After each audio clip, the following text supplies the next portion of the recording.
जय जगन्नाथ। आज बनेवा simple way रे भेज बर्गर तो चलते स्टार्ट करबा आज रेसिपी।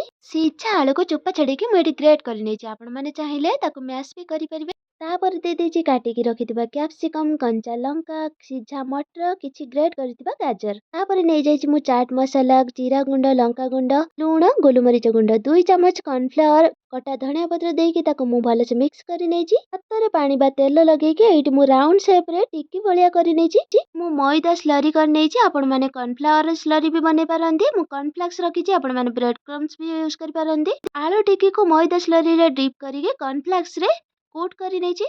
कॉर्नफ्लेक्स भल से कोट हो गला पर एटा बहुत सुंदर लागुतला देखिया पई ताको मु डीप फ्राई करि नेछि।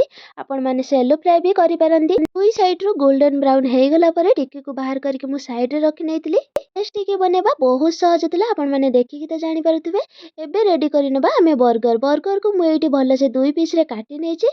आ किछि बटर देके दुई साइड सेकि नउछि। बटर बदल रे ऑयल भी यूज करि परिबे। बन हमर दुई साइड रो भल से गोल्डन हो गलानी ताको बाहर करके साइड रे रखि नेबी। मु एठी टमाटो केचप आ मेयोनेज की नेकी मिक्स करके रखि देइतिली। आपण माने चाहिए एमिति नॉर्मली गोटे साइड टमाटो केचप आ गोटे साइड मेयोनेज भी लगे पारिबे। दुई साइड रे मु एई सॉस को ही लगे दोछि।